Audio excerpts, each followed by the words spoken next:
mata gidan take ko ba ta nan ne? Tana gidan ubanki yan iskar yarinya. Ka shigo ko sallama ba.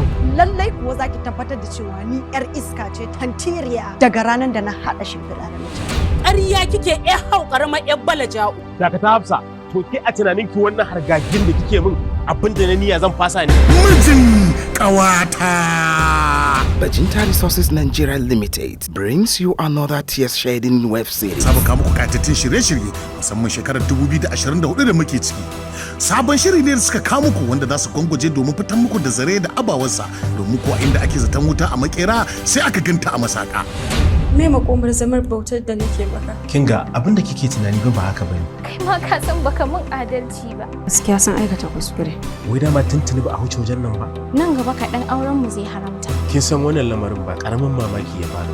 Sai daga bayan na shiga motarsa kuma sai tashi daga sabuwar mijin kawata da na sani ya koma wani mutum daban wanda yake nuna soyayya. Mijin Kawata. Masu iya magana na cewa soyayya yana da rai a lokacin da aka halicce shi, tabbas yana yawo ne kuma yana gudanawa a cikin jini tsakanin ma'aurata ko kuma masoya guda biyu. Sai dai kash idan kuma ransa ya zo karshe tabbas ana iya samun dambarwa domin kuwa kamar tsuntsu yake yakan tashi daga kan wancan ya koma kan wancan.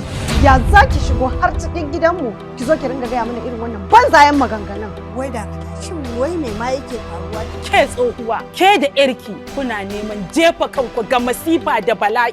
Mu je ka yi wancan wannan mu je. Wannan furucin da kika yi min shine ma ya tabbatar cewa kine mun hasada wallahi. Mijin Kawata. Tunda Allah subhanahu wataala shi ya ba su daman ƙara aure kuma ke kin ce a'a. So nawa zan yi blocking ɗinka kana canza layi kana kirana. Kada ki saki da kama ki kina tarayya da wani. Na amince za mu gama da kai amma su ɗaya. Zan iya kashe mace wallahi akan mijina. Mijin Kawata. Samar da labari Imam Abdu Bandarawo, mashirin shirin Saminu Bajinta wanda ya bada umarni M Sagir Dimara Dona. Bangaren kishi ko?